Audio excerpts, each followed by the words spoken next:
Hey Richard, how's it going? It's Leo. Yeah, good man. Hey, do you remember you're still coming to the comedy club tonight? Yeah, nice one. Hey, could you do me a favour and just make sure you don't bring Mahmood? That's because last time he was here, he got up on stage. It was an absolute disaster. I had big agents in to see me. He ended up getting more laughs than me when he got his ass out. Yeah, they signed Darius Davies instead. Yeah, they probably do regret that now. Anyway, man, cool. I'll see you later on. Cheerio. Bye.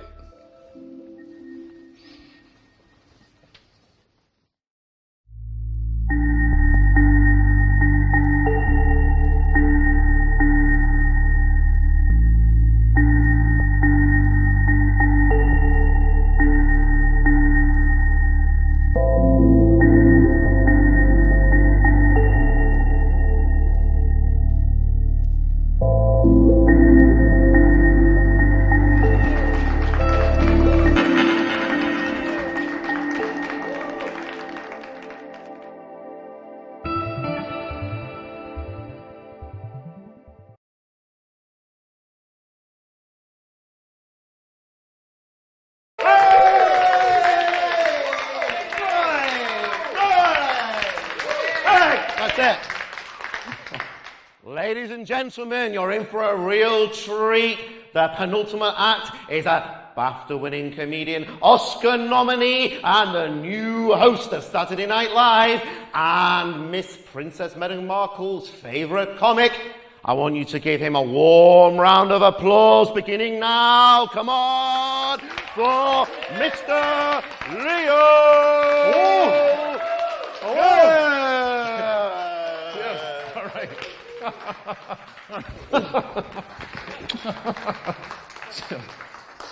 Hello, good evening.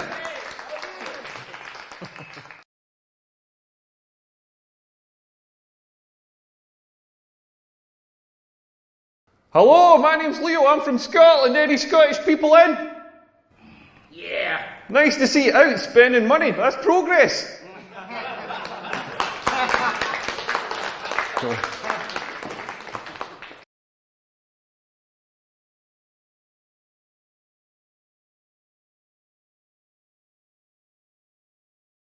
I love coming to this city. The food here is amazing because the food in Scotland is absolutely shite.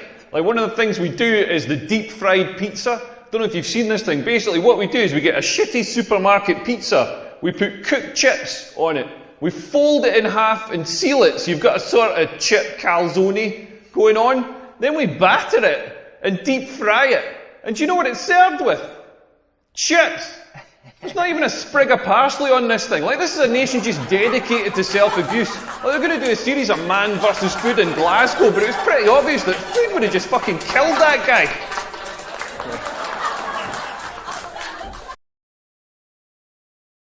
Hey everyone, we've got a special guest in the audience tonight. My friend Richard is here. Everybody say hello, Richard. Hey everyone, hey. And ladies, Richard's single. Richard, I'm going to try and find you a girlfriend tonight. All the single ladies, make some noise. Sorry, Richard, I tried.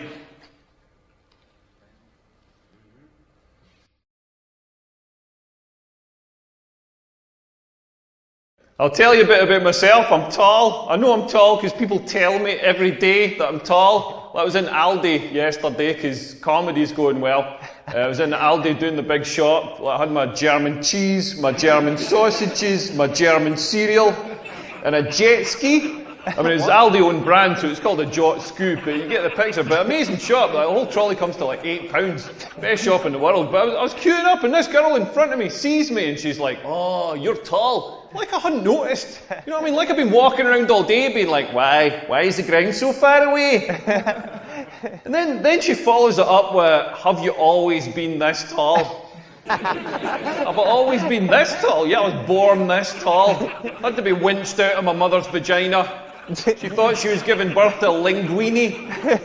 Like, no, I started off baby size. That's how people work. But when you're tall, people just come up to you all the time. They'll say things like, are your parents tall? As if that's not how genetics works. They'll be like, you should meet my cousin Billy, he's tall, you'd have something to talk about. He would probably talk about how much of a prick you are. I get this one a lot as well. They're like, you play basketball. Like, Dad, play basketball. I don't know if you can tell from my accent, but I'm not from South Central Los Angeles. I'm from Scotland. The only sports we've got in Scotland are ones you can play with a pint in one hand, like a cigarette in the other, try to slide a rock across some ice with your dick. And it's only tall people that get this. Like, you wouldn't go up to another kind of person. Like, you wouldn't go up to a fat person and be like, oh, you're fat. Have you always been this fat? Are your parents fat? You should meet my cousin Billy. He is fat as fuck. Do you play darts?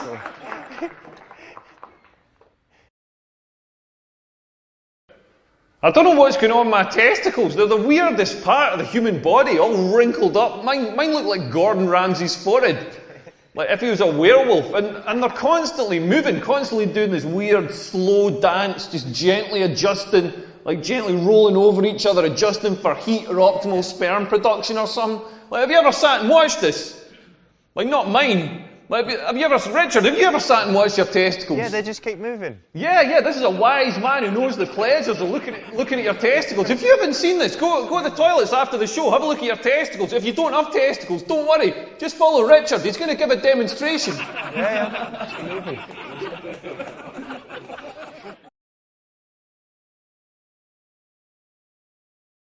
So I had sex the other night. I say it was the other night. It was about 4 months ago, but the important thing is I had sex. Like, I met up with this lassie, and by the way, I'm Scottish, so when I say lassie, I don't mean a crime-fighting dog.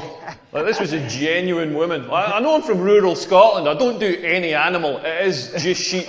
And maybe one day I'd like to have a go on a koala bear, but anyway, I met up with this lassie, and she was smart, she was funny, she was beautiful. I was like, this girl's amazing. And then we went for some drinks. And then she says to me, should we go back to yours? And I was like, fucking brilliant, this is on. Then I wished I'd said it a little bit quieter. Like, it was totally on. You know when it's on, you pull out all the stops. I was pulling out all the stops. I even paid for an Uber back to mine. Like, you gotta pay for an Uber back in that situation. You cannot take a girl home on 3 night buses. Like, nothing dries up a vagina faster than 3 night buses home. Those night buses have got fans at knee height just blowing Saharan air up towards the vaginal area, just gumming it shut. Like, pay for the Uber. Best £3 I've spent since I was in Aldi. But anyway, we got in, I'm still pulling out the stops. I've got Luther Vandross in the stereo, making it nice and sexy. I've lit a scented candle with a curtain billowing over it, because nothing turns a girl on more than the risk of a fragrant house fire. Like when she's in the bathroom, I've changed the duvet cover so it doesn't stick to your face. You know, I'm making an effort here. Like, we're getting down to it. I'm trying to do my best. I'm trying to maintain a boner and not sweating her mouth too much. And I thought, I'm going to try talking dirty. Turns out you can't talk dirty in this accent. It just sounds like somebody trying to buy a sausage roll. Then she started talking dirty back to me. She's all like, oh, harder, deeper, faster. I was like, harder, deeper, faster? That's the last thing I want to hear when I'm shagging. Like, faster. I'm 40 years old. I'm already going as fast as I can. I feel like I'm going to have a stroke here. I want to tap out, bring Richard in, let him help finish the job. She's like, harder, as if I've made a conscious decision to only let 60% of the blood into my boner. I've had 8 pints of beer. How hard do you think I can make this thing? She's like, deeper, as if I'm stopping an inch off. Like, I'm not holding back. That's the full length of my dick you're getting there. I'm absolutely certain I could not jam that thing in any further. Do you know what I mean?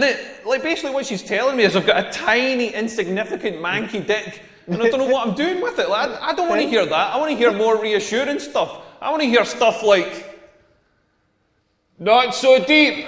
Not so hard. Oh, you're pulverising my tonsils, your massive love truncheon. I don't say the same sort of stuff back to women. I'm not there pumping away going like, be 5 years younger. Could you lose a few pounds? Wetter. Huh? Wetter.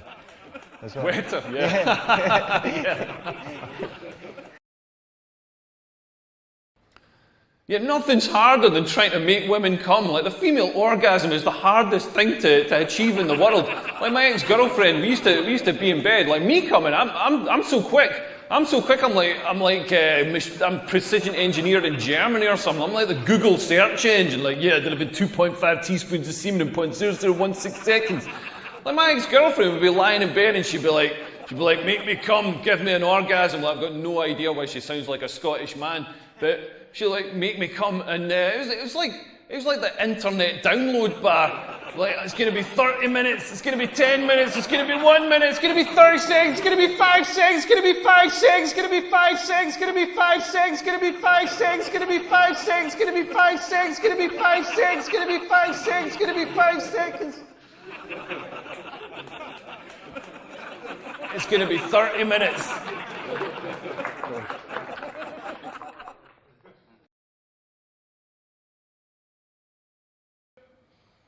Yeah, we were all talking about Richard's testicles earlier. Like, at my age, my testicles are starting to sag. Like, it's crazy. This got me into trouble on holiday last year. I was in the south of France with my ex-girlfriend. Like, she wasn't my ex-girlfriend then, that would have been weird, but we're down on the beach, and she said there's nobody about, should we sunbathe naked? And I was like, yeah, brilliant, let's do it. So I whipped my shorts off, I'm lying there on the sun lounger, I'm on holiday, I'm warm, I'm relaxed. Like, unbeknownst to me, my testicles were also on holiday and warm and relaxed, and they softened and melted through the slats in the sun lounger. Like the Terminator melting through the prison bars. Like an octopus going through a maze. And I had no idea. I had no idea until my girlfriend wakes me up going, Leo, get your clothes on, there's people coming. I was like, what the fuck? I reach over to grab my towel. The fucking sun lounger came with me. I'm lying there on the sand with this white plastic sun lounger pinned to my arse, just screaming in agony. I've got no idea what's going on. My girlfriend looks over and sees my balls just quivering against the back of it, just quivering like a scared little hamster. And she just reaches over and thumbs them through to the other side. That's it from me, ladies and gentlemen. Thank you very much. Have a great night. Cheers.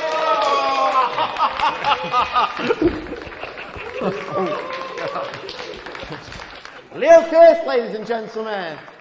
Wow, what a performance, amazing. No wonder he turned down Mock the Wheaton live at the Apollo. I tell you, I bet Louis C.K. is glad he's no longer doing comedy, because that is the future.